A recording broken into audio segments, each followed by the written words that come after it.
call the meeting to order and do the Pledge of Allegiance and have a moment of silence. I pledge allegiance to the flag of the United States of America and to the republic for which it stands, one nation, under God, indivisible, with liberty and justice for all.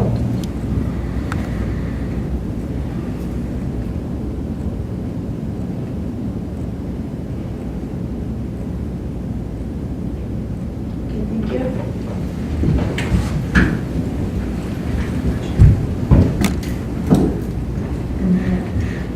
Okay, Terry, do you want to do roll call, please? Sure.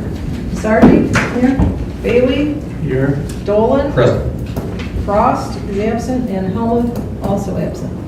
I'll make a motion to excuse council members Frost and Helmut. I'll support.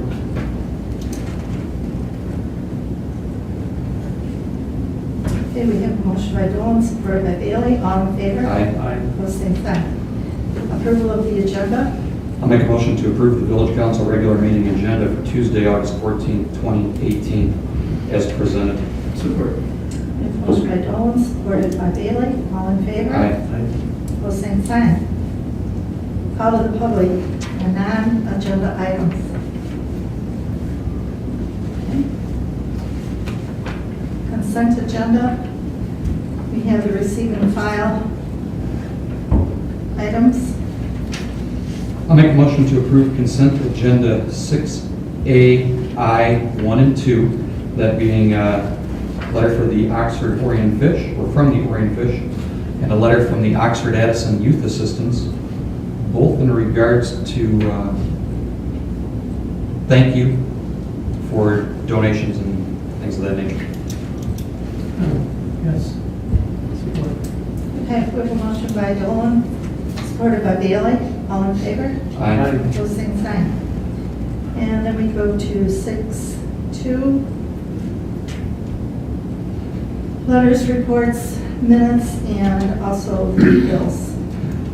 I'll make a motion to Oh, approve. no, I'm sorry. The bills are not on there, separate. I'll separate. I'll make a motion to approve consent agenda 6A, II, with removing the code enforcement report for July 2018 down to item number 11. Support with that adjustment. Okay, we have a motion by Dolan, supported by Bailey. All in favor? Aye. Aye. Opposed, same sign. Okay, now we go into 6B. Make a motion to approve item 6B to include I, and III, that being the approval of the minutes from July 24th. Bills totaling $133,006.03, and annotation that there is no monthly budget report. Support. Okay, we have a motion by Dolan, supported by Bailey. All in favor? Aye. Opposed, same sign. We have no presentations, and public hearings. And unfinished business. Business, second reading of the snow removal ordinance. Madam President, I just want to make one note. At the last section under the enforcement, it did get passed, or we still do have the enforcement listed as the DPW as part of it, and it shouldn't have been in there, but it was posted that way, it was read that way the first time. I think it'd be okay if we continue to leave it there, but we obviously won't rely on them for the enforcement for that. And at this stage, if we changed it, it would back us up. Do you think it's something that should be changed at some time in the future? It says shall be the duty of them, so it kind of puts it on them. We don't have any intention of using them for that, in that capacity. I mean, they can always get our eyes and ears out there. If they have to see something, they can always mention it to us, and it may have already been addressed. But you see no reason why it couldn't remain that way for a long time. Right, it could remain that way, and I would say, unless we fall on them to enforce it proactively, I don't think there's a reason that it couldn't be in there. I would concur that it would be my opinion that I'd prefer to leave it in there. while we don't intend to have them use that, who knows what's going to change in Right. 10, 15 years, if anything. And there's no reason to set us back at this point. There's no detriment to leaving it, in my opinion. Council's pleasure. I make a motion to approve the second reading and adoption of the proposed snow removal ordinance, ordinance number 408, as presented and written.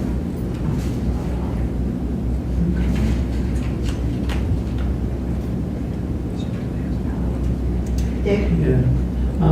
I'm inclined to think that we're still having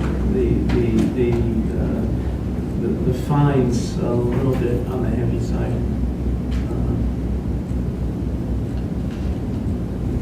No particular reason, just looking at the numbers, that's all.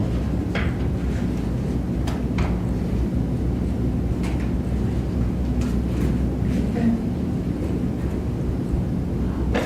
Did you support it or have a question? Oh, I've supported the motion with discussion, saying that I'm not entirely satisfied with the level of fines. I'm inclined to think they're a little bit heavy. Okay, so you don't want to support Eric's motion as? No, I supported it. I mean, how are we going to deal with it if I don't? Well, you could support it I can yourself. support it myself. Yes. In regards to the comment, I would just note that from my experience, it is within the ballpark and consistent with other municipalities who choose to actively and proactively enforce those sorts of ordinances. In my opinion, it does encourage individuals to proactively take personal responsibility for their property or the property that they're in charge of for the betterment and the safety of individuals, pedestrians, animals, things of that nature. I think it is critically important that this council act proactively for the benefit of the citizens and encourage a safe and pedestrian-friendly downtown and sidewalk through the residential area. I concur with everything Mr. Dolan has said. I'm only looking at the numbers, that's all. So you supported Eric's motion? I seconded the motion. Okay. All right, we have a motion by Dolan, supported by Bailey. Do you want to do a roll call, Terry, please? Sure. Bailey? No, I'm sorry? no. No. Dolan? Yes. Sardi? Yes. And that is a majority. Okay. True. So I believe that passes. I would have to refer We don't need to the charter to see if it's majority of the council or majority of those, of the quorum. I believe it's a quorum. I believe it think is. so. I think so. I believe it is. I think it passes. But I'm gonna go back and double check, just in case. In that event, well, I guess this will be for future reference. Thank you. Okay. It's a lot of work. B, phone system? Joe? Yes, and you saw this in your packet again last meeting, and I did, the extra week that we had, that fifth Tuesday, I gave me a little extra time to prepare and get some other quotes in. I did get a couple other quotes, and they are in there from the Innovative Telecom and Jaguar Telecom, in addition to the original from Carriers SI. Basically, the numbers and the argument is still the same, that it is an outdated system and we're kind of living on borrowed time. We did cancel earlier this year, February, the rather large payments that we were making for the maintenance agreement on that old system. And so at this point, I think it'd be a good idea to get us to move over. We're saving money and we'll have an updated system that'll work much better for us. Same issues, I had everyone compare, that's why their quotes look exactly the same, because I gave them a list of equipment to fit out, rather than trying to make them come out and revamp the whole thing. I wanted it to be apples to apples. In regards to item 9B, I would make a motion to adopt the recommendation of the village council manager. Go forward, proceed forward with the contract from Carriers SI for the monetary amount that's presented of $3,181.80. I'm going to include a 10% flexibility cap on that in case costs present a little bit higher based upon what they find once they get in. I support with the adjustment that Mr. Nolan has just given us.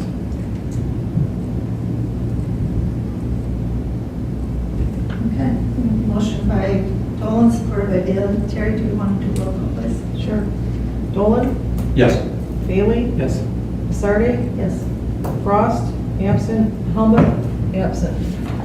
Before moving on, I'd like to thank you, Mr. Ward, for looking into that. It saves the village almost $5,900 and gets a better package. These are things that I think the village should have been looking at years ago and didn't, but I appreciate your proactiveness. Thank you. Thank you. Ditto. Okay. Any new business?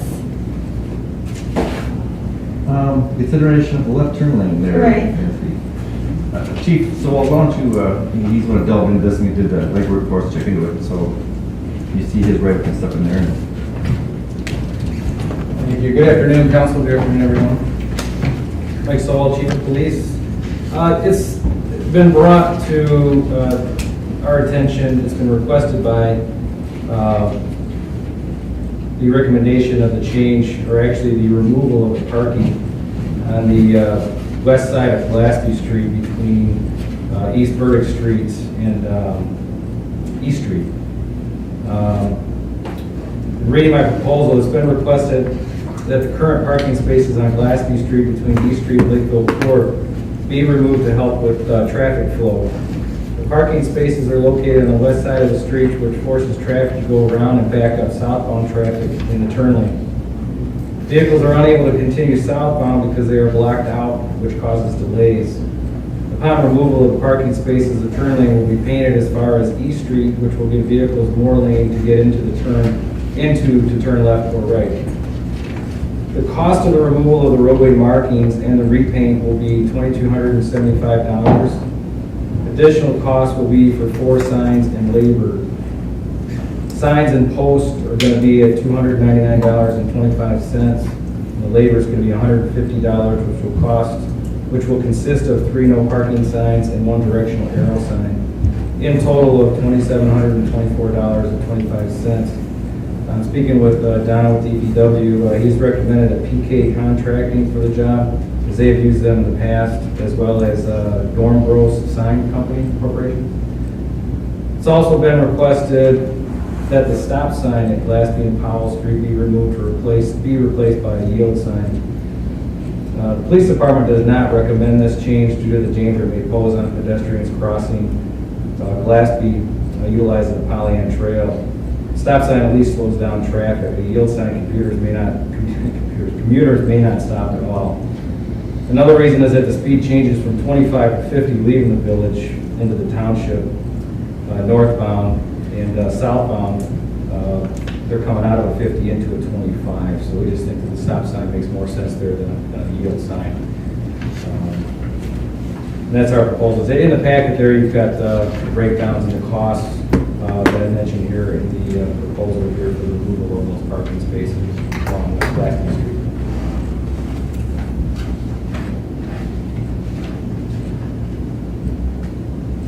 If we have no, Well, I'd just like to say that this has been something that's been talked about for at least 4 or 5 years.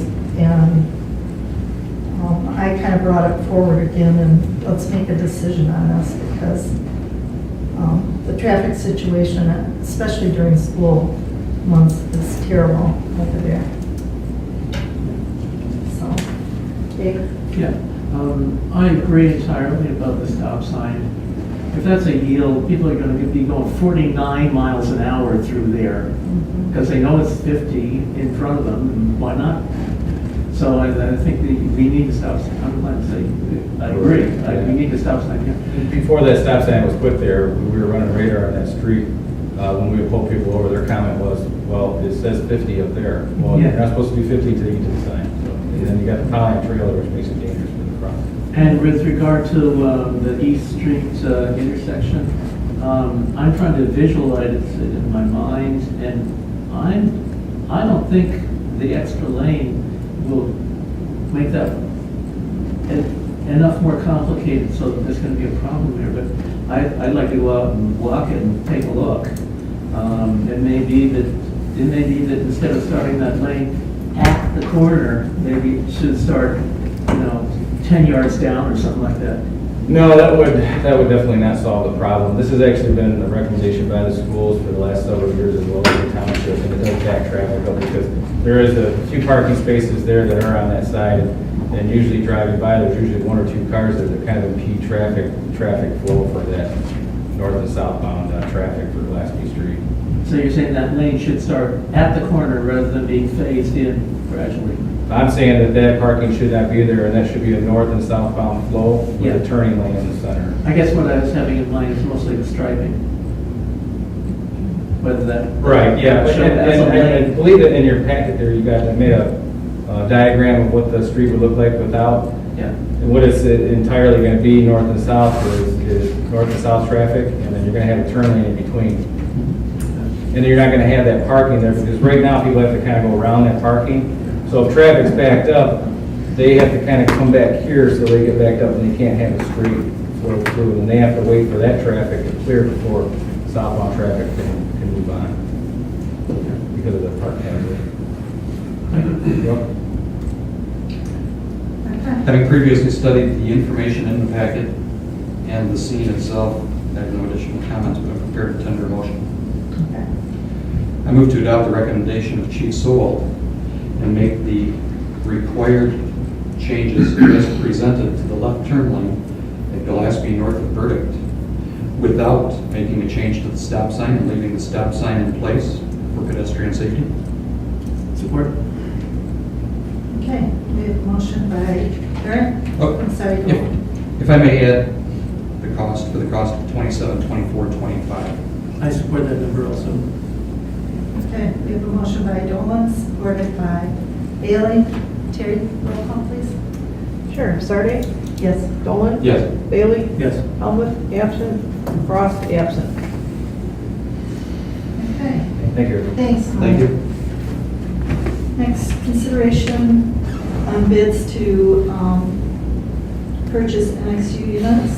Don?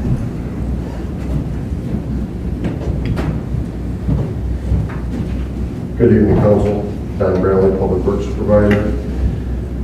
Since 2014, the village has embarked on the project of putting MXU remote readers on all of our residential, commercial, and industrial businesses.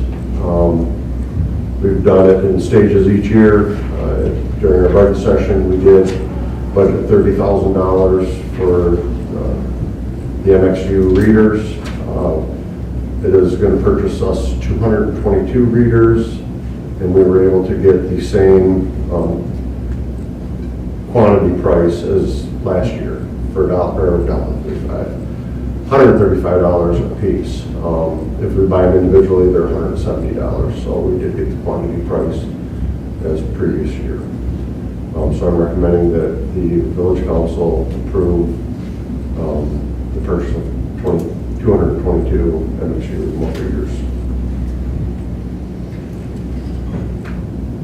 If we have no comments or objections, I move to approve the purchase of 222 MXU remote readers from Aetna Supply for the purchase price not to exceed $29,970 as brought forth to the council by Don Bradley. Support. Okay, we have a motion by Dolan, supported by Bailey. Terry, roll call, please. Bailey? Yes. Dolan? Yes. Sardi? Yes. Helmut, absent. Frost, absent. Okay, next, Council. consideration. Thanks, Don. Thank you.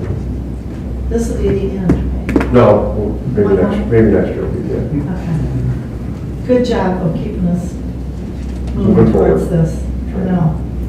Good job. Thank you. Consideration for bids for the wellhead. Joe, do you want to? Yeah, again, Don? I'll look at it. Okay, In your packet, I put together a synopsis of, and some breakdowns of pricing. Tonight we have Mike Williams from Peerless Midwest, and we have Dave Stenson from Northern Oil and Pump, and they're going to be coming and presenting, because I'm not a well guy, so I'm not totally familiar of all the operating parts of a well.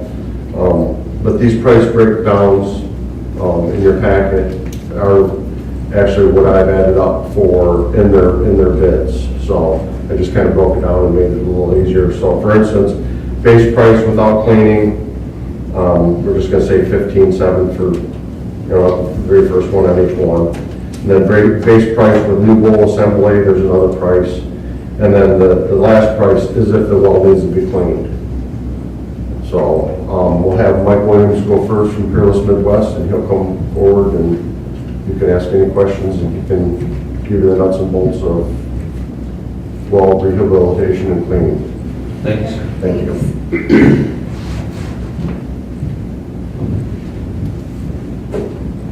Thank you, Don. As he mentioned, my name is Mike Williams. I represent Peerless Midwest.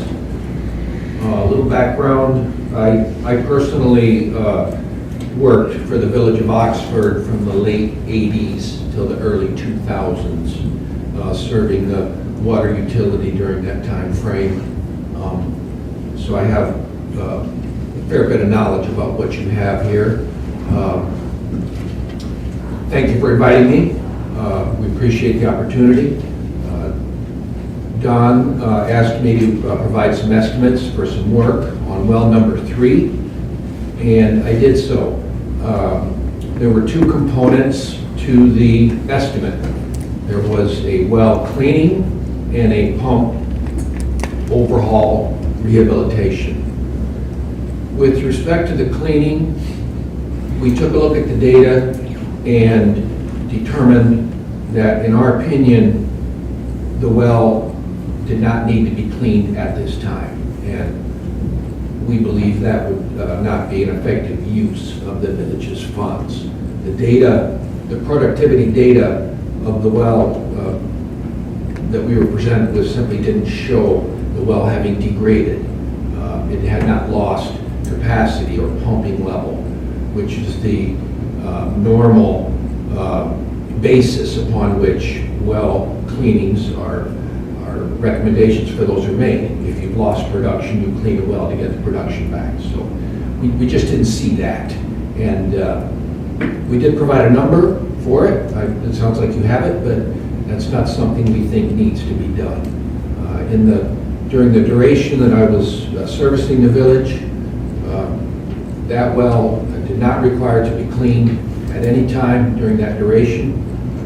You've got 83 foot, I believe, to the top of the well screen, and currently there's something in the order of 50 foot of additional pumping level available in that well. So, and that's pumping 1,000 gallons a minute with only a few feet of drawdown. So you have a very prolific aquifer here, is the basic point, and we did not see it degrading, so we wanted to say that. With respect to the pump rehabilitation, that is a project that I think the village would be well advised to do. To my knowledge, the last time it was completed was in 2001, which was a project that I managed. I was still working for the village at that time as contractor, and so I know what's in there, what it took last time. You've got frankly, that length of time between then and now is a good length of time. You got your money out of that, and rehabbing that pump and motor is a good idea. So we've got our pricing presented for that, and we would appreciate an opportunity to do the job, and I'll answer any questions you may have. Yeah. At the time when you were working on our water system years and years ago, what was your job title? Vice President, Peerless Midwest. Peerless Midwest is a large water supply contracting firm. We're the largest in this state or Indiana. So I was vice president at the time. At the current time, my job title has changed some, but I've been here the whole time. Okay. At first, it sounded like you were saying that you had been a village employee. So- No. I want to get that straight. No, contractor. We worked for Jim Smith primarily. Yes. I imagine you all know him. Yes. And that was our main contact, but I used to come to the meetings sometimes too when things had to get explained. Thank you. Mr. Williams, if you chose not to, if you were awarded the contract and we chose not to make the specified cleaning, would there be any detriment in the future? For example, if it was determined that we noticed a reduction in efficiency in the future, would it be more cost effective to do the cleaning all at once? I guess is what I'm trying to articulate. I would say no. Our opinion would be to make an investment on a hypothetical in that regard. Understanding the history, I don't see it. Our experience would be that we would wait, if the well lost some production, let's say after next year's testing or the following year, an investment could be made at that time, would be the recommendation. Thank you very much.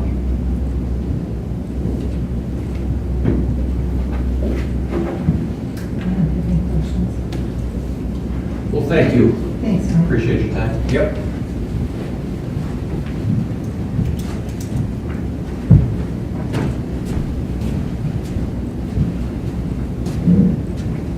Don, thank you.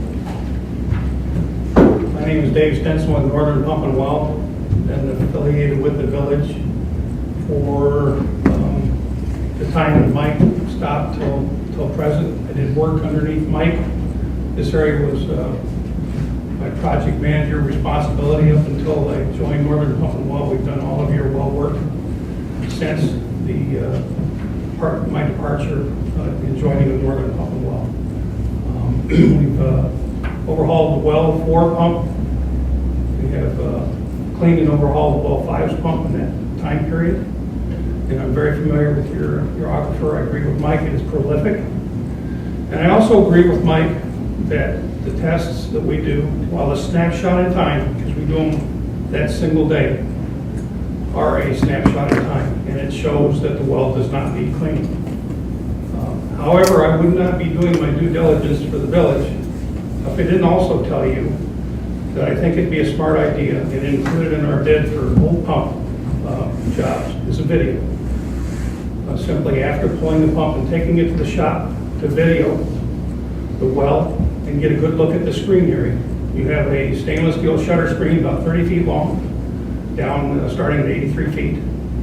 And the video would show if there's any buildup in bacteria from calcium or iron deposits that would necessitate maybe cleaning the well sooner than later. Like Mike said, the well has not been touched for this pump since 2001. And typically when wells, back in the day before we started doing this testing, the rule of thumb with all pump companies was to rebuild a pump and well every 5 years.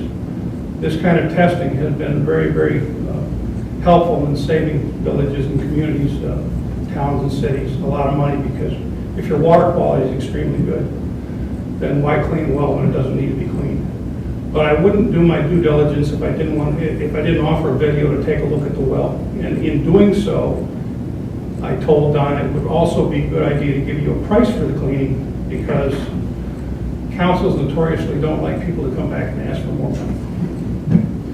And so that's why I encouraged him to at least get prices for cleaning. Okay. But my conclusion is the same as Mike's. This well does not appear to need cleaning. And if I can divert back to the work that we did on well 4 when we did that, we also offered you a pump overhaul and cleaning for well number 4, back about 6 years, 7 years ago. We did not end up cleaning that well because the video showed it did not need cleaning. Okay.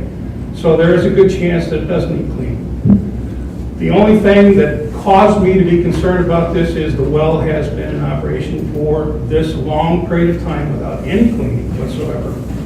And wells drop off very, very slowly over a long period of time until the bacteria starts to plug the screened area, and then they drop off rapidly. And that's what we're looking for, is that point right here.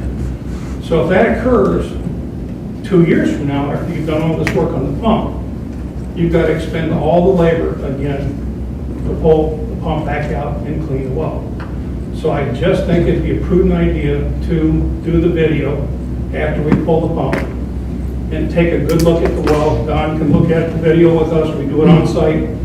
It's a downhole camera with shots down and shots at 360, so we record the depths and we show the screen completely, okay? The cleaning method that we offered in case it has to be done is what we call sonar jet with double disc and airlift. And the reason why we offered that cleaning method if it has to be done is because there's only 45 feet between well number 3 and well number 4. If I put acid down in well number 3 to clean number 3, and you're running well number 4, you're going to draw it in because they're in the same aquifer. Okay, so it's not a prudent idea to do that. We used sonar jet on well 5 after we cleaned it back in the fall, late fall of 2016, and we gained 21% back on your specific capacity using the same method. So that's the reason why I have the bids. The bid is submitted as a bid with a bowl assembly rebuild. Another number, the 18,000, is submitted with a brand new bowl assembly in case the bowl assembly that we get if we are awarded this work looks like it is not reusable, okay? And in our pump bowl assembly, we have stainless steel impellers, not bronze impellers, and we have stainless steel bolts. Ever since they took the lead out of bronze impellers have not been holding up as well as they did back in the past days. The new lead will cause them to take it out of the impellers. So the company that we represent that furnishes bowl assemblies standardizes strictly on stainless steel impellers. So that in itself will give you a long life versus bronze style fitting. So Is that material different than your competitor? I don't know what you did. So. Mr. Williams? We have bronze, we would, the manufacturer would debate the point regarding the longevity of the bronze relative to the stainless for this application. Mr. Sensen, you had indicated that during the testing process, for a long period of time, you see a gradual decrease in productivity. On most wells. Have you begun to notice that gradual Not at all decrease? as well. And again, I agree that it doesn't appear that it needs cleaning at all, but I would want to do my due diligence and tell you what that would cost in case we do a video, because it's included in our price, and we do see something down there that we did not see in the testing. Let me explain another thing to help you out. If I have 30 feet of screen, an aquifer flows into that screen area, but not all the water may come in one area. Just because I drilled and put 30 feet of screen, Sure. you might have a lot of the water coming in, some of it on the top, some of it on the bottom, some of it bringing iron in here, some of it bringing calcium and manganese in here. And then when you take your test up the top, it's a homogeneous mixture of everything in the well. So as you start to plug the well off, you may not be plugging the velocity zone because you still have good velocity. But as you continue to close that screen in, you're going to start to see it not be able to deliver the water into the well bore, and then you'll see that in your specific capacity test. That's the only reason why I suggested that we do the video, to take a good look and see. Mr. Sensen, one last question. Yes. It appears that your cleaning is virtually 3 times the cost of your competitor. Can you articulate what that cost difference would be? The sonar jet charges, the labor to put those in, afterwards to lift those out and do a double disc cleaning. And the double disc method we use really works well with the shutter screen because it's a hydraulically driven system. So when we drop it down, you have 2 discs, okay? And as we drop it down into the well bore, and we work on 5 feet, but we stay in the zone. The bottom disc is attached to a cylinder, and it drives up to the top disc like this. Okay. So we stay in the zone and we clean, and we're not running the 2 discs like this, where it might catch on a shutter and possibly do some damage to your screen. This was something that my owner, who worked for Lane for 26 years running field crews, had always wanted to develop, and when we started our company back in 2010, he did develop this, and we use it quite successfully. And I think if we end up cleaning the well, it will work really good with the shutter screen, because shutters, unlike wedge wire, where it's a smooth surface, shutters have ridges on them, so there's stuff there to catch. Yeah. Yes. Is my impression correct that the development or buildup of bacteria that you can see has no relation to water quality, because after all, you have a water treatment plant, you do testing, etc. So that the only significance of the bacteria is it's an indicator that a process is going on that may eventually clog up the well. That is correct. All that You may get some color when you clean the well, obviously. Well, yeah, obviously. Yeah, but during the normal operation of a well, no, you won't. So in other words, don't worry about harmful bacteria. No. We've got a water treatment plant. No, it's just the standard stuff that you Yeah. even get out of a house well. Sure. Thank you. Madam President, could we have Mr. Williams speak to the differences in the cleaning processes? Yep. See, just now that we've been personally educated. Mr. Williams, it appears that based upon the information that we have, the costs from Peerless of $3,500 for cleaning are dramatically lower than your competitor. Could you articulate as to why that would be? And does it speak to a lesser quality of cleaning process? Yeah, I sure could. Don made it known to me that he'd like for a proposal to be provided for cleaning, even though as we've discussed, I didn't think it was needed. So what I did, what we have there is an estimate for what we would call a maintenance cleaning. Okay? With the pump out, we would brush the well, the interior of the screen, in case there was any a video is a good idea, if you're looking for that. Is that included in your cost? We have a line item for a video, as per the bid form, and the maintenance cleaning would involve brushing and airlifting and chlorination, things of this nature. We wouldn't really be attempting to gain specific capacity, because that's not an issue here. So it is an apple and an orange compared to what they were doing. I'll grant you that. That accounts for the difference in cost.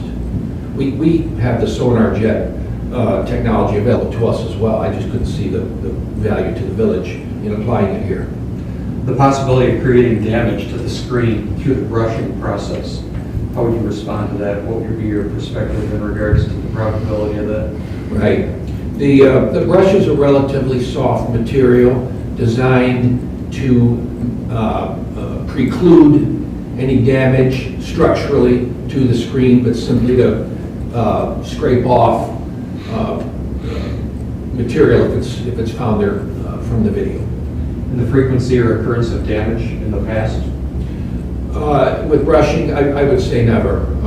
To be candid with you, we can provide many more examples of sonar jetting damaging wells than brushing, if you wanted to make that type of comparison. I appreciate your time. Any further comment? You can. Okay.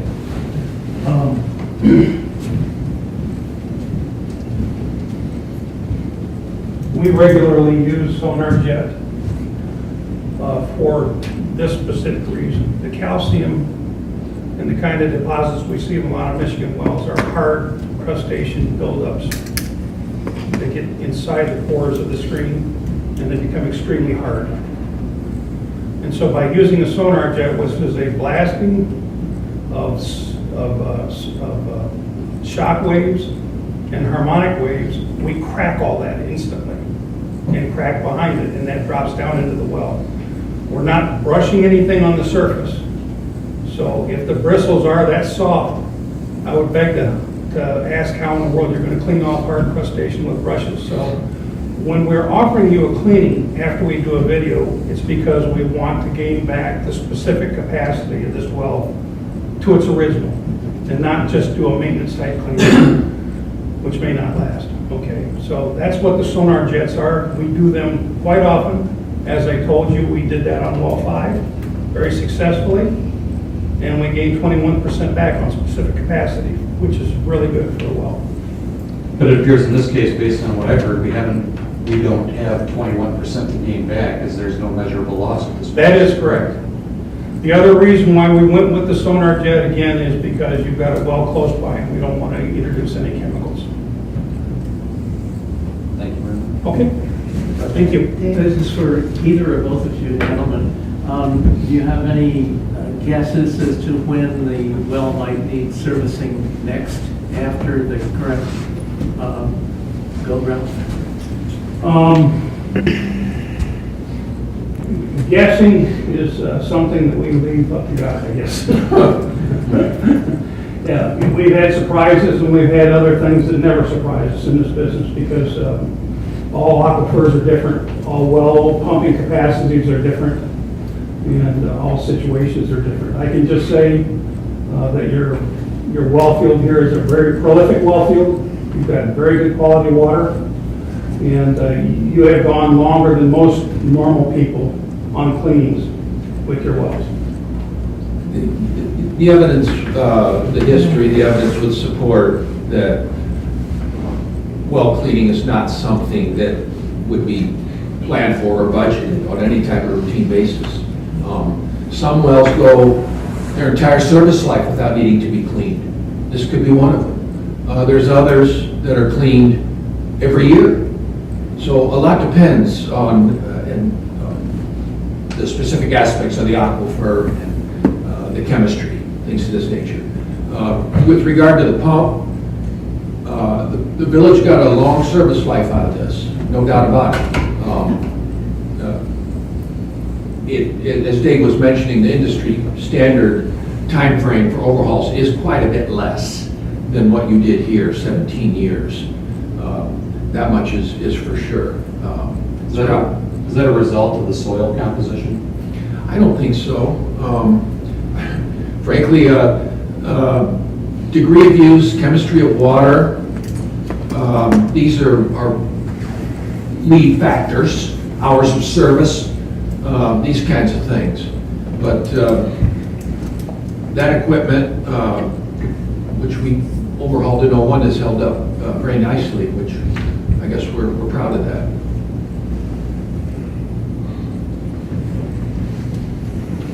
Don, can I ask you, I hate to put you on the spot, but which method of cleaning are you thinking we should do? Because I know absolutely nothing about it. Well, I'm kind of in the same boat. That's why I wanted both these gentlemen to come tonight. I'm not a well guy.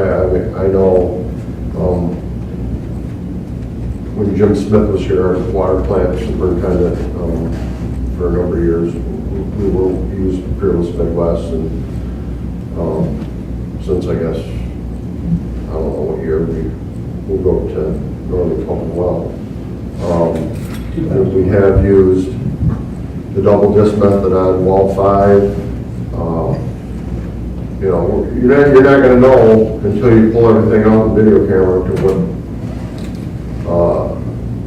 I believe if we're going to chemically treat a well, we're going to take well 3 and 4 out of service, and only have well 5 as a production well during that time. I'm not sure what the time frame of that process is. That's why I really can't. If I knew more about it, I could give you a better recommendation personally. I know Northern Pump Well has been doing our wells for several years. They do our production well testing annually. So, method of cleaning, I understand what they're saying, like you're understanding what I'm sorry, I really don't. Right. Don, based upon the fact that both individuals said they don't believe it needs cleaning, would you see a benefit in preventive cleaning, or do you think that would just be throwing good money in the bed? I think the video's going to show what's really going to. Like I said, if we could all look 160 feet underground, we'd all be millionaires. So the video is going to be, and I will be on site, and Manager Medora, you can be, whatever process you want to use to view the video. I know when they did well 5, they did a DVD pre-cleaning and a DVD post-cleaning. So So we were able to look at both. And the results are extremely well. I mean, we have such great water here. I'm reluctant to not do the right job. And Well, I think the difference you're looking at the difference in price is the method difference.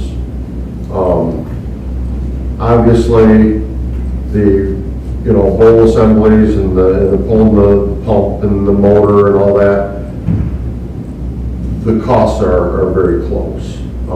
So the discrepancy is the price of the cleaning and the cleaning method that we're not even sure if we're gonna need for that Right. until it's videoed. I guess just for clarification, from my point of view, I totally concur about wanting to do the right thing with our quality of water. But from what I'm hearing from both individuals is it doesn't impact the quality of water whatsoever. It impacts the quality of the flow, Capacity. capacity.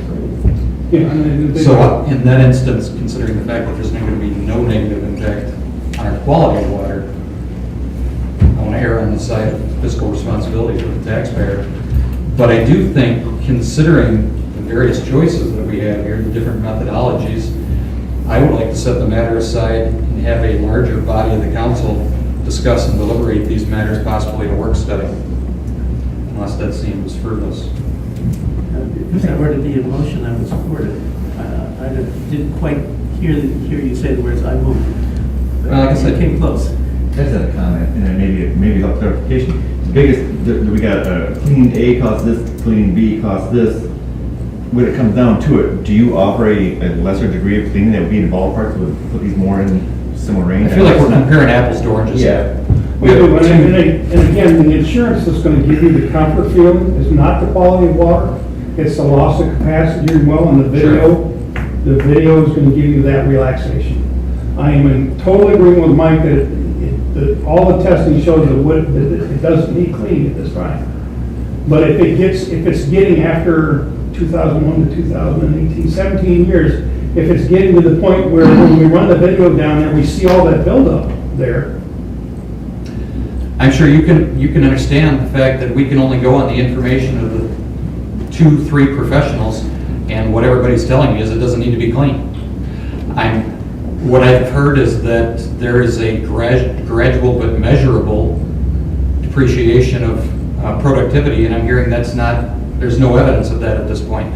So it seems to me, based on what we've heard, that the likelihood of an immediate drop-off of productivity is not likely, because we've just been told by both individuals that there's a gradual decrease. So if we're inclined to make a decision tonight, which I'm okay with, I certainly wouldn't be in favor of an $11,000 cleaning that's not necessary, or a $3,500 cleaning. I think it would be fair to, if you don't mind, I think it'd be fair to say that the $3,500 cleaning, pardon I'm not sure whether they're getting you or not. my manners. I think it would be fair to say that $3,500 cleaning could be considered a worst case scenario for the village, because it's understood that the well productivity is at a high level. That's not an issue here. So then the only thing we're really discussing is encrustation on the interior of the well. It's understood that the area surrounding the well, the geologic formation, is fine, it's productive, it's not plugged. We know that by the testing. So really the only matter for consideration is the interior condition of the well, whether or not that screen has some buildup on it and could be effectively, or should be brushed off and disinfected as we were proposing. Which, by the way, with that method, you could do and leave the other wells on, but it would simply be chlorine being used. Worst case scenario, if we chose to take no cleaning actions today, and 2 years later, we saw a significant depreciation of productivity, would there be any additional costs in labor, or would we still be faced with the same cleaning costs that we're faced with today? Is it any cheaper since we're taking the well apart, labor-wise? Sure it is, because I'm pulling the pump out and I got it out of the well now to clean it. If I have to pull it out 2 years, I've got all that labor to pull the pump back out again. then I could start the cleaning method again. It would depend on which method of cleaning was utilized. One method, the most commonly employed method involves leaving the pump in place and utilizing that as part of the cleaning process. To that extent, the removal and reinstallation of the pump would not be required. So essentially, it's your opinion that the cost of cleaning in this instance would essentially be relatively close to the cost 2 years down the road? Yes, that's correct. I mean, in layperson's terms. Yes. Keep my manners right. We also do what they call in-place cleaning, which is what Mike is describing. An in-place cleaning is leaving the pump in the well and using the pump to do the surging. And introducing chemicals down in the well and letting the chemicals do the work of breaking up that hard bacteria. You have a large well bore diameter with a lot of volume of water. When you pour chemicals down in there, they disperse pretty quickly, and it's hard to get them concentrated right in the zone where maybe they need to be. You're going to turn your pump on, you're going to surge it, but it doesn't always guarantee that you're going to get the chemical right to the point of attack there where it needs to be. So sometimes that in-place cleaning, while it's easier because the pump doesn't have to be removed, may take more time to do because, again, it's the chemicals and a large bore volume of water that are making that happen. So, With all due respect, again, with what I hear, it doesn't need to be done, period. no. So- And if you were going to make a decision tonight based on what we both told you, I would take the cleanings out and make the decision based on the well pump work and the video. And then the video will tell you everything. Or tail it and do some study for it. Mr. Medora, do you have any input? No, I think they kind of answered it, at least it shows what the option is for a in-place cleaning that wasn't really the most sought after type, but available at least. My preference would be to table this matter. I would like estimates of identical work from both organizations if possible. For example, instead of method A being compared to method B, I'd like a breakdown of maintenance, cleaning A, cleaning B.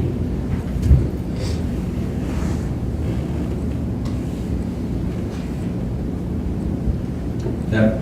I have a comment about scheduling. My impression is that our peak usage is during lawn watering season, and soon we'll be coming to the end of that. And so, in my opinion, if capacity should start to decline, we have months and months and months to decide what to do about it. Yeah, I don't think we're in an urgent situation. That's kind of the point you're making, right? Yes. I don't believe that anything's urgent at this point. Yeah, and again, I doubt they would be looking to take one well out right now in the high use season. Maybe it would be scheduled in the fall anyways. I'm not sure if the proposed schedule was even discussed. I'm not sure. Well, it would be my preference to set the matter aside. I'd like to see comparable quotes on comparable work. Right now, there's a fair difference in the maintenance alone, and I'd like to see, what we can do about that. There is someone that is dramatically cheaper. Well, not dramatically, but 10%. So I would make a motion to set the matter aside and request comparable quotes from comparable work from both organizations and to reevaluate their quotes. I'll support.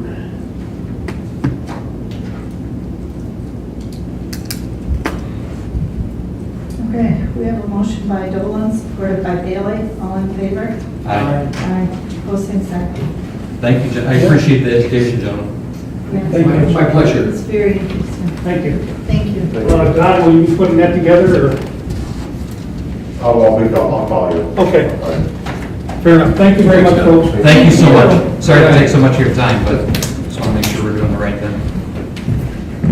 Okay, consideration of the rental agreement with the chamber. Joe? Yes, if you recall, the chamber is in the, right inside the Civic Center doorway, the old library office, because the books are out in the front door, which caused a little bit of issue during the winter time. They're looking for a little more space, a little more open that they can use, and while speaking to Glenn earlier this spring, he indicated that his office was much larger than he needed, and I thought we could maybe kill two birds with one stone, and the chamber was contemplating moving out of our building. At one time, due to the situation in there, and that room was kind of dark and not much going on over there, and kind of people would walk in and didn't give them the best impression sometimes when they were coming to see the chamber. And so for a couple of reasons, they were thinking about leaving. The proposal to let them switch and use the DDA office, which currently is over there, just inside the door, piqued their interest, and they're very interested, and that would keep them happy. They would stay here. They'd stay right there, and then Glenn would move the office, which is currently where the chamber operates now. They thought, well, that's a good idea. They also asked them, well, if that works, could we at least get some kind of an agreement that they know they could be here for a stretch of time? It wouldn't be a month-to-month basis on an ongoing day-to-day or month-to-month deal. So I kind of took this lease agreement that was one that had been put in place for the evening AA group out back, made some changes to it, sent it off to Bob Davis for some bounce back, and he only had a couple little items put in there about the insurance and stuff like that. So basically, it's a lease agreement that has been used here in the past to some degree.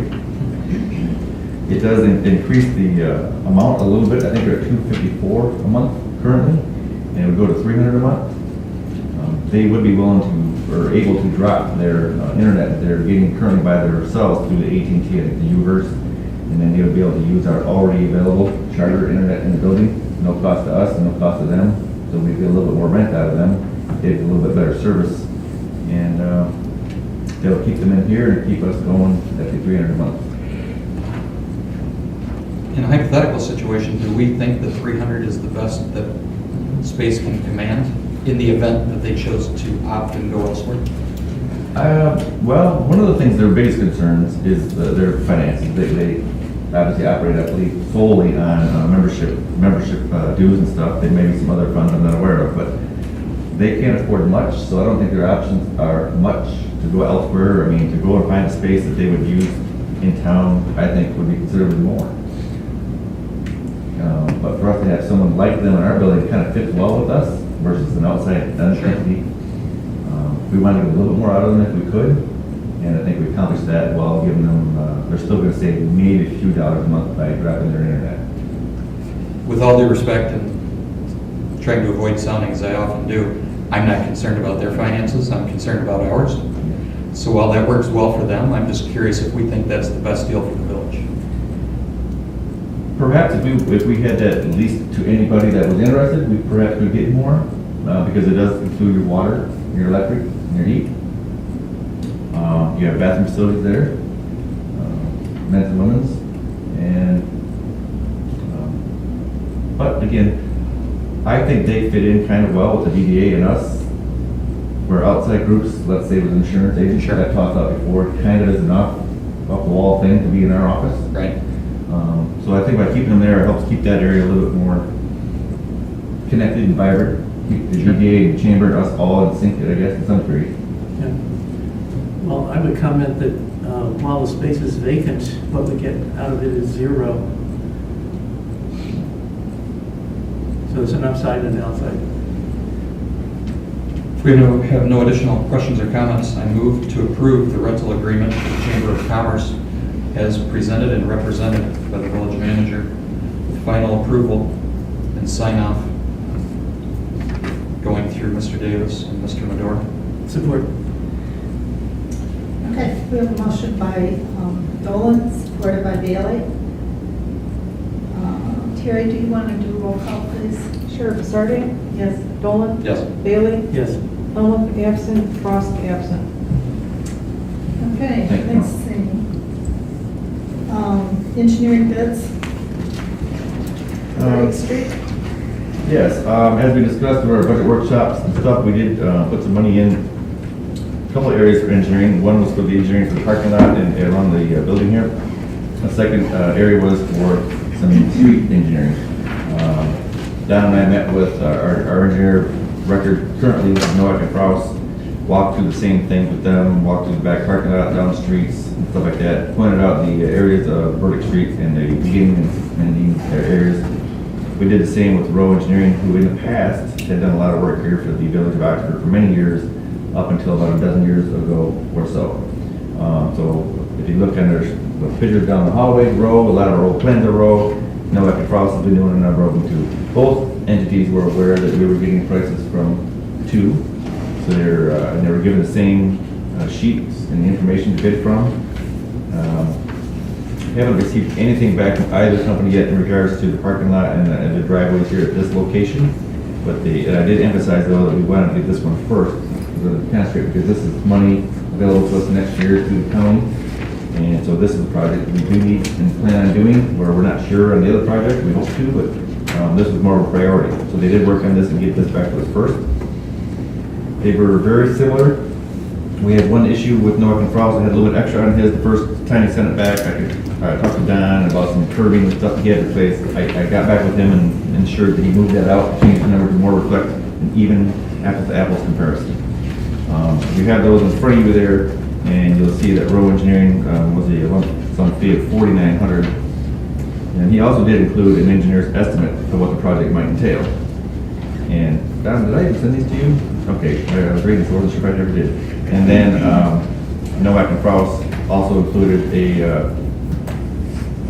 a bid for $7,890. So you have $4,900 and $7,890.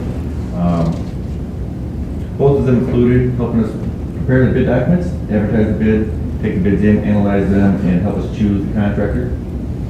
So they were very, both in the same layout there. I've worked with Rowe. I've only been involved and been exposed to Noack and Frost a little bit since I've been here. They seem to be fine company as well. So really it kind of came down to, for me, more of a financial decision. And again, there's a difference of right about $3,000. And I think both of them can do the fine job for us. I think in my recommendation, I recommend to go with Rowe just based on the financial and the price. And again, just for clarification, this is only for the verdict to Ashley, or near Ashley Way. Yes.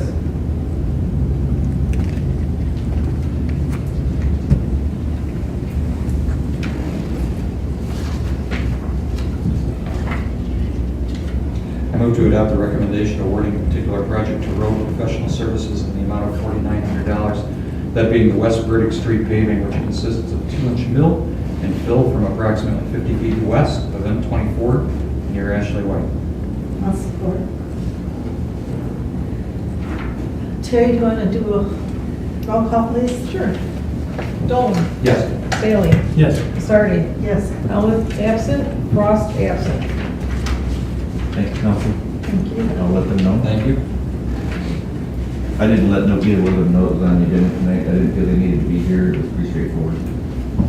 They were aware that we were taking action tonight. Just as a tie-in to the engineering, it's along the same lines. When we receive the engineering for the second project, that's going to include the removal of, or under the premise that the building's going to be removed? Yes. I did, Mr. Skylas from Rowe had already sent a contractor out, and I walked through him and I already received the price from that one contractor. I don't want to verbalize Sure, it, of course, but that was just something that I told him that would be part of the project. That would be just removal of the building. The cement would stay and be part of the removal of the parking lot. Excellent, thank you, sir. Okay. New business. Firework display for Oxford Lakes. Yeah, it was only about a week and a half ago. I received an email and I think a call from a gentleman from Ace Pyro.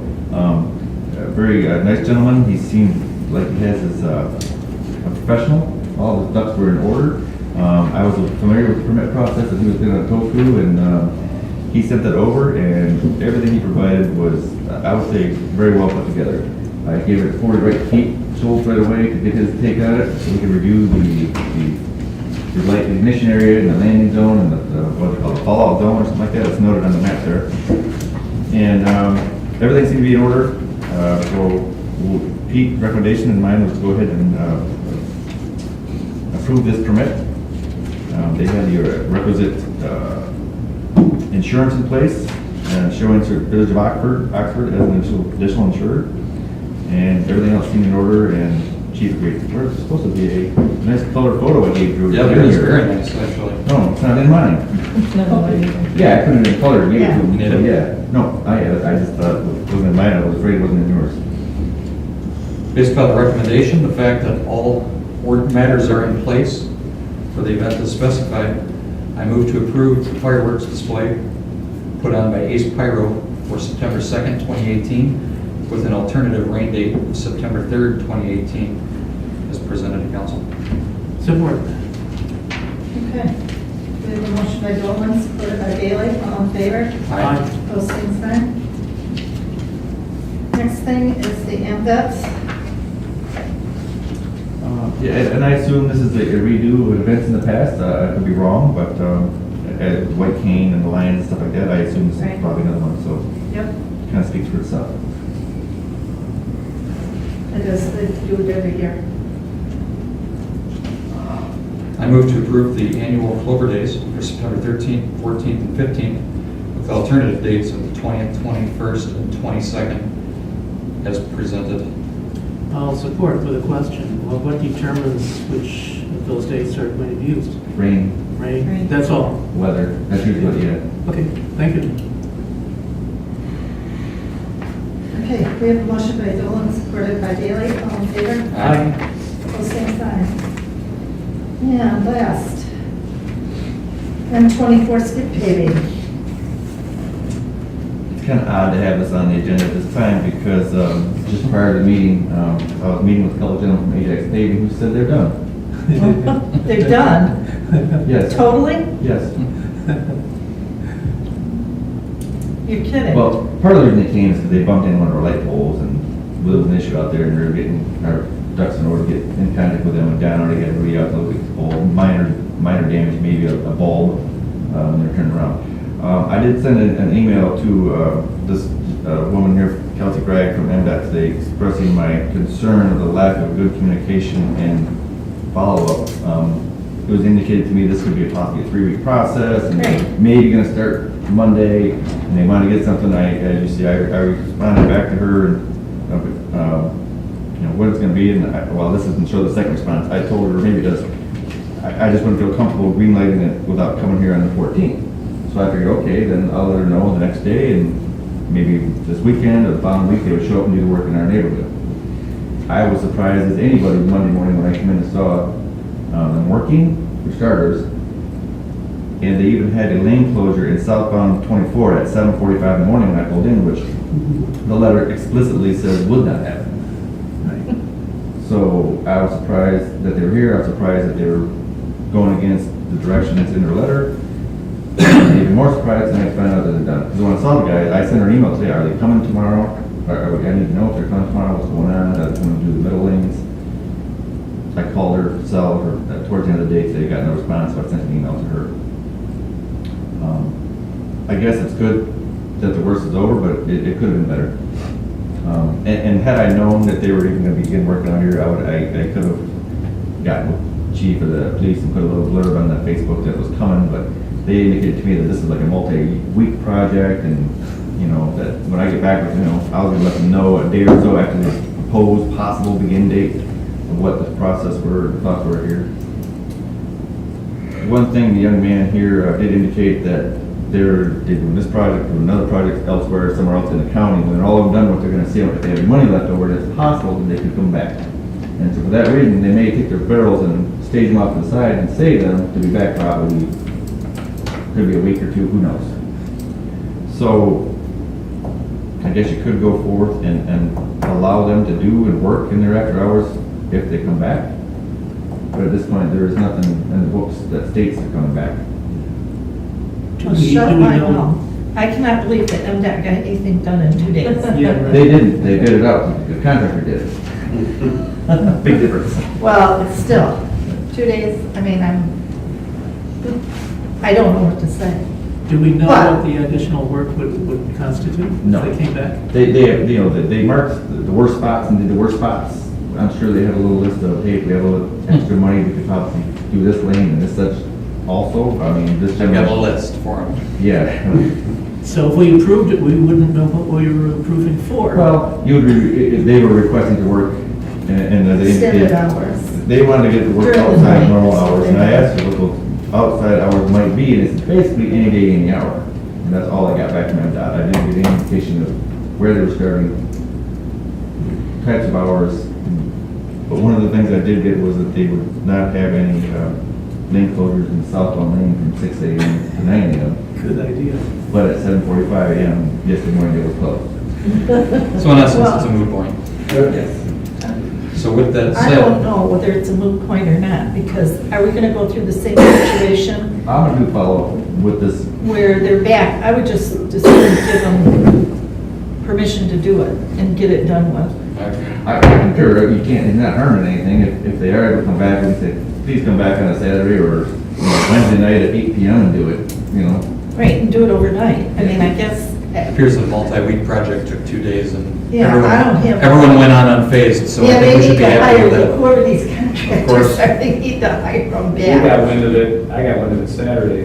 One of my guys told me, he said, we should probably put this on our Facebook site, so I slid at the last minute, oh, I can put this on our Facebook site. I'm like, how come I don't know? Right, It was well, very Lake low. Orion was ahead of us, I will tell you that, because they had it out on their Facebook page last week, which is kind of how I heard about it, because somebody shared it. But their hours they were asking for was 7 p.m. to 5 a.m. Yeah, I heard to the work. times too. And they didn't And I don't do have a anything problem else. with that. If they get it done in a short amount of time, I don't have a problem with them working off hours, off weekends. It appears that the appropriate communications and concerns have been relayed. So with that said, I move to approve. What am I approving? Allowing them to work after hours and Oh yeah, weekends. the M24 skip patching project, in hours to be specified between the village manager and the contracting professional. Support. Okay, we have a motion by Dolan, supported by Bailey, all in favor? Aye. Aye, opposed, same sign. And just to follow up, I mean, my initial reaction was, I agree, she was with the nation, how we know how much village, traffic goes through there, we want to lessen the impact, and I totally agree with her, but I'm like, I'm not just gonna say, yeah, go for it, from my seat. Now you can go for it. So, Now it's on. Get it done. yeah. Okay, number 11, items removed. Code enforcement, Aaron? Code enforcement, page 4, 200 Oxford Lake Drive. We previously had a pile of lumber from a deck that had been stripped and left in all building code violation, a deplorable state. I understand a citation has been issued. I understand the resident considers the matter remedied because they have moved the pile of lumber from the visible side to the visible opposing side. Not only is it unsightly in violation of code, we had a future council member speak last year in front of this council about conditions which led, under that individual's perception, to rat infestation, public health matters, et cetera, et cetera. I am of the same opinion that those conditions represent what we're talking about here. The pile of lumber is in plain view. And I just want to ensure that we are aware that it being moved has not remedied the situation. I don't want us to go to court and say, oh, they told us it was taken care of, it's all good. It's not all good. It's deplorable, to take a word out of the headlines, and I'd like it remedied. And I concur, and I have to take responsibility for part of that. When the gentleman called me, he was all upset about the ticket he was issued, and I said, well, that's where we're at, we drag on, and so the ticket has been paid. Sure. He indicated, he said, well, if I move it, where it's completely out of sight, no one can see it, but it's still on my property, is that okay? I said yes, without even any indication where he was putting it. So that is my fault. I should have maybe dug deeper or find out, well, maybe I should have drove out and visited him to say, where are you gonna put this? Either way, I don't believe it's okay, whether it's out of sight or in sight, due to the public health concerns. I'm also concerned about the construction of the new deck, which has replaced the old deck there is no chance that it meets code. The Now, I same understand- building, the same location? Same residence, same house. I'm not been aware of him doing any work on his deck. I understand our building official suggests that's treacherous territory, but unsafe structures attached to a building are exactly what that is for, and I'd like that looked into as well. I hate to continue to pull this from the consent agenda every 2 weeks, but until it's remedied, I'm going to. Okay. So, and I happen to walk by it every day, so. We had another incident in there that Dan tagged a car sitting out at the road, been there for weeks. A black Volkswagen with the windows down? Yes. Flat tire? Yes. It's been rained inside 4 or 5 times, hasn't moved in about 4 weeks. Yep, Yeah. exactly the story we got. Dan Different went- house, but- Dan went out at 300 range. Dan went out, looked at it, he got the police ran a bit, plates were good, great. The gentleman called me, he said, well, what's the problem? We just won't drive it much. It's fine, it's plated. But I told him, you cannot have it in a flat tire, it has to be drivable, it has to be movable down the road. You can't be sitting in a disrepair. He needs to get that tire fixed, to make sure the tire is movable and drivable. Well, the tire has been replaced, but the vehicle is immobilized. And I don't know what our code is. I know many abandoned vehicle codes require a vehicle to be moved every 48 hours. I don't know what ours states, I don't know. but this vehicle's in front of 224 Oxford Lake Drive, and it's a Okay. black Volkswagen, David Victor X-ray 9074. Okay. We'll follow up on that, then. My concern was that the immediate concern was flat tire, and if you can't go down the road with flat tire, it is not roadworthy at that point. And I told him he needs to see that. I wasn't worried about the moving so many, yeah. He indicated the windows don't work. They don't. So, But the car hasn't, regardless of the flat Yeah. tire, the car hasn't moved, not to mention it's more than 12 inches from the curb. okay.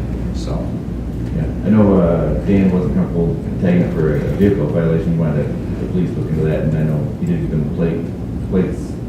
Good. That was a one hurdle crossed, but we'll delve into the other one then as far as if we could do that. We have the Appreciate it. 48 hour. Okay. thank you. I went in this afternoon and discussed some of mine. The one that I'm most concerned with is Hampton Black, trying to get some closure on him taking care of his weeds. But you told me that, We did, We did it. DPW went out, mowed it, we Bill charged him did. and he paid it. Again, we hope that doesn't have to happen again, but if it does, it does. We would like to see him. I understand his health conditions, but he said he Right. paid someone to do it, and I said, well, they did do a good job, and we're gonna have to do it now. Because you can see someone had mowed it, but they did not do a good job. I don't know if they used a weed whacker or what they used, but it was horrible. right, and the other one that I asked about was the situation over on Dennison and, corner of Dennison and Jersey with the so-called Blue Goose. That needs to be remedied, so, okay. Okay, any public comments?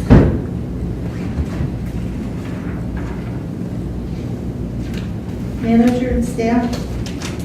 I only have a couple things, I know Terry has a couple things she'd like to bring up as well. Timing is weird, I got a call and email today from Sam Barner from the schools. He was tasked from the superintendent who made a request a left turn arrow at the Gillespie Burdick interchange. Gonna bring that up. And as it's funny you bring it up, because tonight we're discussing the other part, and it's, well, that might help in some sense, but again, the timing and the buses turning and all the traffic turning at school times. So, first I heard it was today, obviously we'll move forward on our one. I told them there would be some costs, and that they would probably have to incur those costs. And I drove through there today, just an idea, there's a no left turn hanging box. Perhaps a left turn arrow there might not add any additional weight, so cabling may stay, I don't know. I'm not sure what the process is for that, Don, and I'll have to talk to you about that and see who we get to do the work, what kind of estimates or whatever, but between the new left turn extension and an arrow, that would probably help that at those times of days and that time of the year tremendously, but right now, that was the first request from them today. Other than that, it's been a lot of code enforcement issues. Dan is pretty good out there at finding them, but a lot of them I'm delving back onto. Some of them are ancient, And I'm digging back, I spoke with Jim Wilson, who used to do the building and official work here years ago. I've spoken to him twice this week on some old issues. And it's kind of hard sometimes to go way back and then work your way forward, but we're diving in and trying. But again, you know, it makes me wish it was snowing again. All they were worried about was snow plowing. Well, it's just an indication of what good record keeping will do. And Yeah. hopefully we're over, I have Yes. the planning commission minutes and for that. that from this day forward, Yeah. or from the forward day that you hired in here, we'll be doing better. And Drew has been very helpful on that. Yeah. He continues to be, though he's not here, he is still very valuable, very good, doing a very good job as always. A lot of the stuff, you know, planning commission items and things like that, the code enforcement thing, you know, Ken happened to bring it up the other day, someone else did, and Drew was right on it, and that's how that code enforcement thing came to date, or came to light. So believe me, he's still a very integral part. Plus, can I just interject? He sold the lights. Yeah. He sold Terry the gave him a heads lights up on it, didn't you? Garage. Terry told him to listen. She told him to play and listen, and he listened to them, and they were, Dad will have it up here and got them. I know, Okay. I told him you'd sell something else. yeah. There's He's on a probably roll. something else we could sell. I guess it was stuff right away. Yeah. Craigslist, Village of Oxford, Craigslist. Okay, Terry? It's actually godefields.com. Tomatoes. Well, I just wanted to give you a little bit of an update. Lori Fisher's last day was July 30th. It wasn't quite the handoff that I had hoped for. We did lack some continuity in the time that we had together, but on her exit, there are still some things that are not reconciled. There's a lot of transactions with the due-tos and the due-froms and transfers to the bank. And these unreconciled items do concern me. And I don't want to alarm you over that. I think Laura did an excellent job.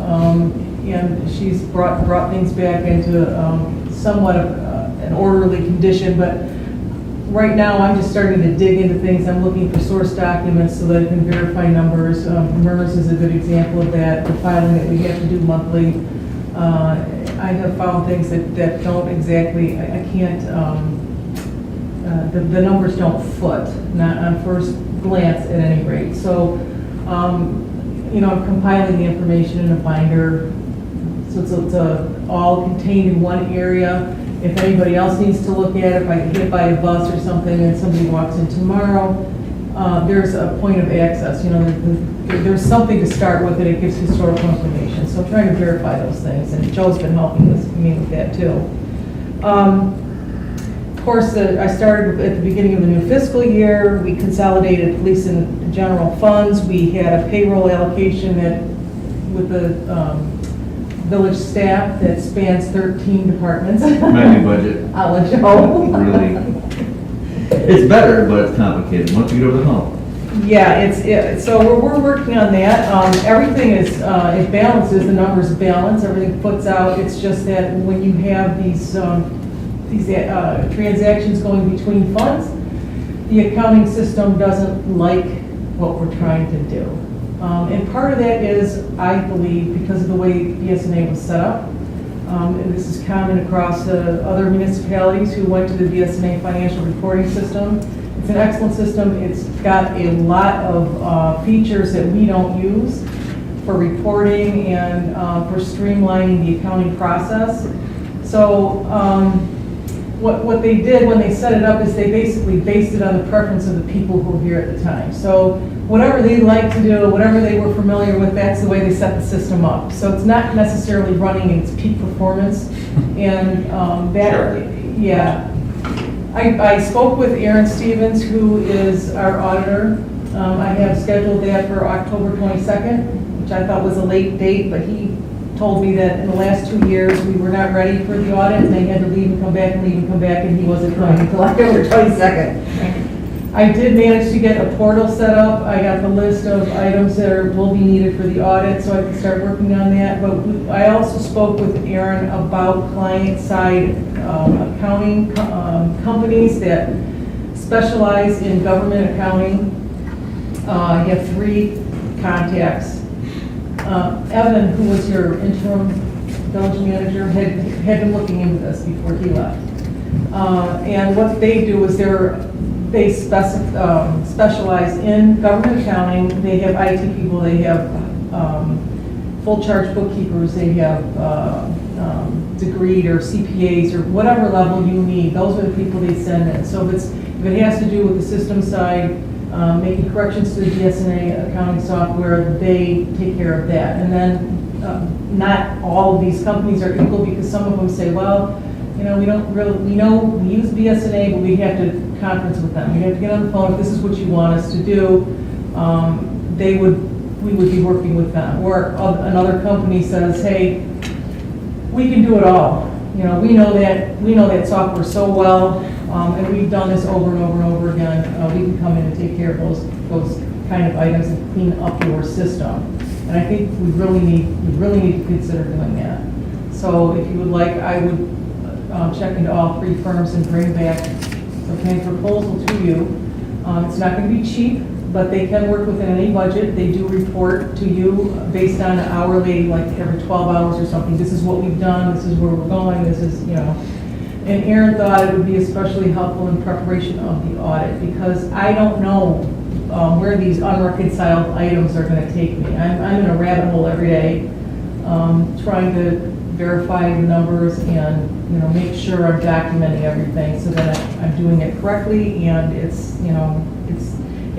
really just a matter of repeating what was done before me. And Lori did much of the same, because she had so much to straighten out. You have to understand what system you're working with before you can even make any changes. So that's kind of where I'm at with that.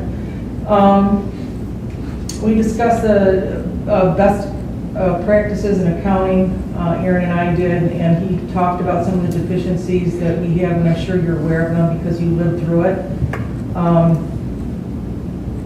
Let's see. I did that. Oh, Department of Treasury. I found that first of all, we're going to be changing the chart of accounts because the Department of Treasury is mandating it. So this is another reason why we really this would be a perfect time to bring in an outside client-based accounting company to help us with that and the other items that we have. It kind of all fits together. The timing's right at the end of the fiscal year, the audit coming up, this uniform chart of accounts and your unreconciled items and things in the past that I don't even know about yet. But the other thing with the Department of Treasury is I got a notice that we had not filed our qualifying statement, which is something that has to be filed every year if you have long or short-term securities, which we do with the bonds. So I ended up getting our tax rolls for the last 2 years, 2017 to 2018, which we did not have. I was able to file the report, the qualifying statement for 2017, and I filed in advance for 2018. That's the only thing I'm ahead of the game on right now. So I give myself a pat on the back for that one.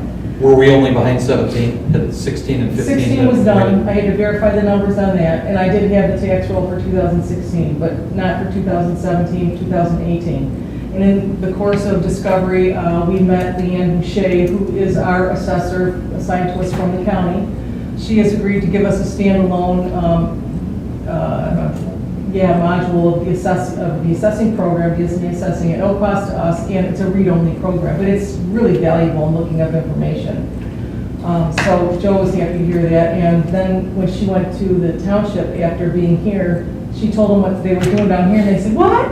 Why can't we have that? We didn't know we could have that." So I think they're going to get that too now. So that's Leanne. She brought me the tax rolls. I'll be attending a meeting at the Oakland County Treasurer's Office on Thursday morning. It's supposed to go from 9 to noon. I've also signed up to be on a list of notification for any and all free classes that the county is going to be offering, and anything and everything that they offer that has to do with taxes, Excel, a number of things like that. And that's been very beneficial. So I've made a lot of contacts, and there's a lot to learn. So it's nice to have people that you can reach out to and know who to call for what. Water bills went out on Friday, August 3rd, $13.55. We didn't have any problems except for some very high water bills for a lot of people. Did some online training with MERS. I'm going to do some again at no cost to us. I did some in-house training with Census on the water meters and utility billing from BSNA. September bond payments have been made already, and that about wraps it up. Can you think of anything else? No, just back to the state charter accounts, that's statewide. Every municipality in the state has been told, we're changing them, everybody's switching over, here you go. So that was coming from, to anybody in the state, nothing new to us, or that's supposed to be just for us, so. The BSNA, which handles about 90% of the townships, of the 1,200 townships in the state, they've been working it out how to get that transition over. Everybody's doing the same time, we're gonna do it. But, And everybody's streamline going to it. wait till the last minute, and that's why they delayed, they keep pushing the deadline Yeah. back for us State of Michigan, to have that in place, because all the municipalities need help with that. It's not an easy changeover for many, most. Well, I don't think you should kick yourself about the systems, because the system has been bad here for several years. And very bad last year. And then Lori, way before Lori came in, and then when Lori came in, she was in a bad situation, we were in a bad situation, and then she faced the audit, of which we were not prepared for. And so, in fairness to Lori, she got us through it. got us through that, and she got a lot done, figured out and straightened out, but it's a horrendous situation to walk into, and I apologize to both of you for that, because it should have never been going on as long as it did. And when I said about the finances last couple weeks, I said that I'm leaving much better financially, and I do feel that we are in a much better financial position, but our processes suck around here. Yeah, And hopefully you can fix that, It's a because, big concern, because, exactly. you know, I don't want to answer anybody's question about why this money got moved here and then over there and back here. It's like a Correct. ping pong ball, and Right. you know, I am a paper person. I want to have a paper trail. I want to have source documents. I want to be able to say what went where, why, at what time. And Lori and I had to do a little bit of that, just for self-preservation, because there's still some unknowns out there that we're dealing Right. with. And I agree with you. She did an excellent job. I really enjoyed the time we had together. I just wish I would have had more, Correct. undisturbed time with her, and maybe a little bit longer period. Right. But I mean, that was very common practice, to move money from 15 and 16 times, so you were so confused that there was no way that you could backtrack it. And it's just an unfortunate situation that hopefully we're on the right track back. All right, council comments. Dave? I have nothing to add. Eric? Terry, thank you for bringing those forward, those concerns. I definitely prefer hearing those in a public light. I think it's important, because the practices in the past, I think, have been poor. I think they've been casual. I think they've been unaccountable. And I think it is wise, when those situations arise in either of your positions, to not only bring them to council's attention, but possibly even bring them publicly. I think that's the only way things get accountability.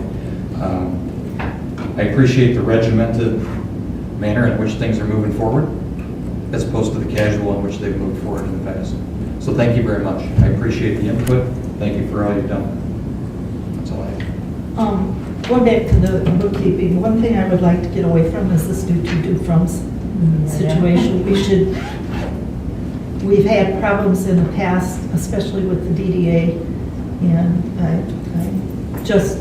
we should not be doing that, and we need to get away from that. I talked about Drew getting rid of the lights. I want to say personally thank you to Don and his crew, Mike and his crew, for your performance the weekend of the Lone Ranger Festival. It went off, I thought, and I'm critical, without a hitch. The DPW worked their buns off. that week, and especially on Saturday. And I thought the parade, other than the little lapses in any parade coming space? through. Yeah, the dead space. Police department did a good job, and I've heard some nice things about the fact that you rerouted truck traffic, which helped a lot this year, I think, rather than let them set out on the highway. Everything, not that we don't have room for improvement, but you guys did a great job. We do, and I want to thank, and then I already have the sheriff's department as well as the Livonia Police Department for their efforts in helping us. We did route 1024 traffic up and down Ray Road, north and south, and that did help tremendously. Yep, good job, you guys. And I think that's about, because I addressed everything else. I just, one small comment I forgot to mention. Day or two before the parade, in this parking lot right across the street, a vehicle backed into the wall, parking lot wall, and caused some damage. Mid-morning, we believe, Sergeant Ashcroft was over there, got photos down, those guys over there, cleaned up whatever they could, has some cones with it now. That's been in process, we put it in our insurance company, Don's got an estimate and everything for it. I just sent over the pictures, matter of fact, yesterday, got it from Ashcroft, Sergeant Ashcroft. So that's moving forward, the insurance company's gonna push me up $1,000 deductible, but it's a little precarious over there, so we're gonna have to get that fixed as soon as we can. Yeah. Do we know who did it? No, there was nothing but a paint chip on the ground or on the brick that Sergeant got, and checked for video in the area, there's nothing in that area. We believe it was mid-morning, but I don't even know who discovered it. But it's pretty good size wall up to the wall, and it's pushed out an inch or two, and bricks falling out of it. I was Well- fascinated by the fact that it seemed like it moved as one. I mean, it wasn't like bricks falling all over it, just like pushed out. So, okay, there's no closed session? Looking for an adjournment? Make a motion to adjourn at 8:08. Support. Okay, we have a motion by Dolan, supported by Bailey, all in favor? Aye. Opposed, same sign.